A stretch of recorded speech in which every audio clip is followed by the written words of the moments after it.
Hello বন্ধুরা, চলে এসেছিলাম বাসন্তী পুজোর মহাসপ্তমীর দিনে নবরূপে সজ্জিত আলমবাজার মঠে।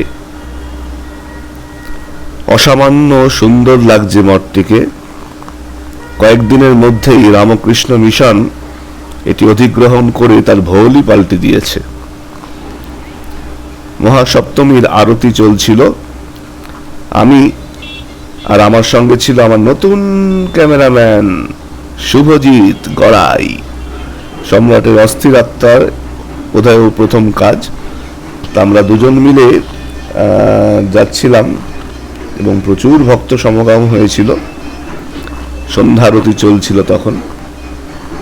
আপনারা অনেকেই জানেন যে রামকৃষ্ণ মিশনের সন্ধ্যারতি পূজার সময় দেখতে বেশ একটা অন্যরকম অনুভূতি তৈরি করে, ভাব গম্ভীর পরিবেশ তৈরি হয়।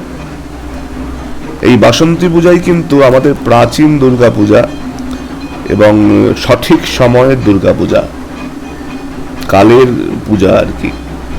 পরবর্তীতে শারদীয়া পূজা যদিও অনেক জনপ্রিয়তা পেয়েছে, তবু এখনো কিছু কিছু জায়গায় এই পূজা এখনো প্রচলিত আছে।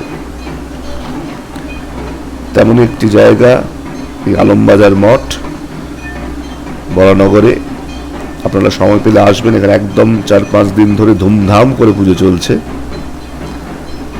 আমরা গতকাল গেছিলাম সপ্তমীতে। ভালো থাকবেন বন্ধুরা, এভাবেই সম্রাটের অস্থির আত্মার সঙ্গে থাকবেন। আর আপনারাও যদি কোথাও বাসন্তী পূজা দেখে থাকেন, তার যদি ভিডিও থাকে আমার এই পোস্টে কমেন্টসে সেই ভিডিও বা ছবি পাঠাবেন, তাহলে আমিও দেখতে পাবো অনেক জায়গার পুজো। ভালো থাকবেন সকলে।